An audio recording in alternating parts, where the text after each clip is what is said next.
അന്വേഷണ ഉദ്യോഗസ്ഥ മാധ്യമങ്ങളോട് സംസാരിക്കുകയാണ്. SP Zulfikar, DSP Johnson, Rashid, പിന്നെ മൊത്ത ടീമിൽ അന്നത്തെ ദിവസം നമ്മൾ SIT ഫോം ചെയ്ത സമയത്തിലുണ്ട എല്ലാ ആൾക്കാരും ചെയ്ത ഒരു സിൻസിയർ ഫോളോ അപ്പും പിന്നെ ഒരു മെറ്റിക്കുലസ് അന്വേഷണത്തിന് റിസൾട്ടാണെന്ന് ഞാൻ പറയാൻ പറ്റും.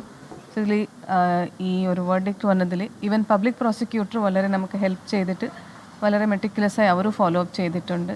സോ വളരെ സന്തോഷമുണ്ട് ഇങ്ങനെ ഒരു കോടതി നമുക്ക് നല്ലൊരു ജഡ്ജ്മെൻറ്റ് തന്നിട്ടുണ്ടെന്ന്. കുറേ ചാലഞ്ചസ് നമുക്ക് വന്നു. ഇനീഷ്യലി ഗ്രീഷ്മ കറക്റ്റായി നമുക്ക് പറയുന്നില്ലായിരുന്നു, മിസ്ലീഡിങ് സ്റ്റേറ്റ്മെൻറ്റ്സ് തന്നു. കുറേ കാര്യങ്ങൾ ഇനീഷ്യലി നമ്മൾ അന്വേഷണം തെറ്റിദ്ധരിക്കാൻ ശ്രമിച്ചു. പിന്നെ നമ്മൾ സീനിയർ ഓഫീസേഴ്സ് അതിൽ ഇൻ്റർവ്യൂ ചെയ്തിട്ട് എല്ലാവരും ആ കാര്യം എന്താണ് കറക്റ്റായി കാര്യമായി നോക്കി എക്സാമിൻ ചെയ്ത ശേഷം എവിഡൻസ് കളക്ട് ചെയ്തിട്ട് അവളെ ക്വസ്റ്റ്യനിങ് ചെയ്ത ശേഷം അവൾ ബ്രേക്കായി.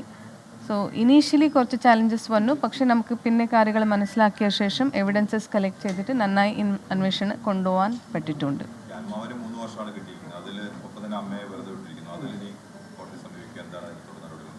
നമുക്ക് നോക്കാം, അതിൽ ഇപ്പോൾ ലീഗൽ ഒപ്പീനിയൻ എടുത്തിട്ട് ഇനി അതിൽ എന്താ അപ്പീൽ സ്കോപ്പ് ഉണ്ടെങ്കിൽ നോക്കി നമ്മൾ അപ്പീൽ ചെയ്യും.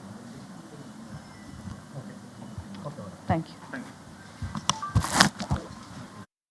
ഇവിടെ ഷാരോണിന്റെ മാതാപിതാക്കൾ പൊട്ടിക്കരഞ്ഞു. വിധിപ്രസ്താവം കഴിഞ്ഞതിന് ശേഷമാണ് കോടതിയിൽ തൊഴുതു നന്ദി പറയുന്നു ഷാരോണിന്റെ മാതാപിതാക്കൾ.